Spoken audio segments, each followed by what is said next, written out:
Alors, lorsqu'on commence le sport, on a deux solutions. Soit aller à la salle, avec une salle climatisée, du matériel à la pointe de la technologie, ou soit vous faites comme moi, vous restez chez vous avec une barre de traction et des poids super lourds. Néanmoins, chaque solution présente ses avantages et ses inconvénients. C'est ce que nous allons voir dans 5, 4,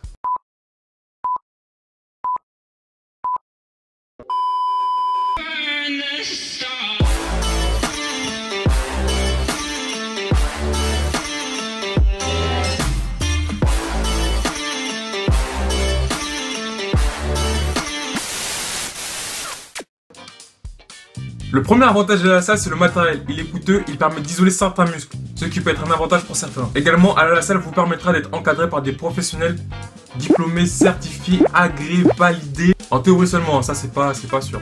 Et enfin, aller à la salle vous permettra de rencontrer des gens, d'être plus sociable et de faire de belles rencontres, éventuellement. Par contre,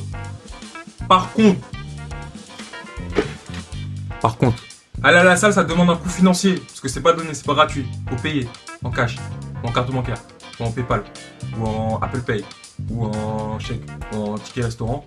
Quoi, faut payer quoi. Ensuite, aller à la salle, c'est dépendant des horaires. Par exemple, une salle qui ouvre de 8h à 20h, bah à 22h, vous pouvez pas vous entraîner.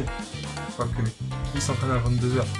Troisièmement, la distance, c'est-à-dire que la salle, c'est pas ta maison. La salle, faut sortir pour aller à la salle. Tu vois. Et moi, je suis feignant. J'ai pas envie de sortir. Et enfin, si vous allez exclusivement à la salle, vous perdez en vitesse, en endurance et en souplesse. Ce qui peut être problématique pour certains. Alors ensuite, il y a le sport à la maison. Ça, c'est mon préféré, ça. Alors l'avantage de faire du sport sans matériel à la maison, c'est que c'est gratuit. Il n'y a pas d'argent à débourser.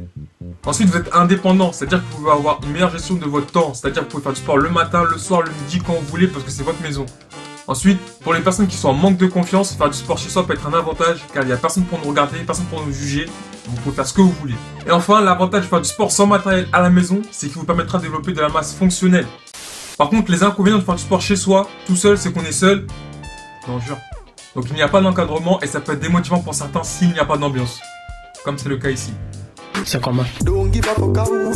Ça me dérange. Pour résumer, il n'y a pas de solution meilleure que l'autre. Faire du sport à la salle, c'est bien. Faire du sport chez soi, c'est bien. Il n'y a pas un qui soit meilleur que l'autre. Cependant, chacun offre des possibilités différentes. Aller à la salle vous permettra de gagner en force et en volume.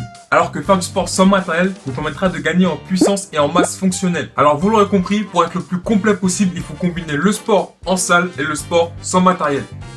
Donc sur ce, force et courage à vous et restez à l'affût. Aïe aïe aïe. J'ai envie de chier moi. Voilà.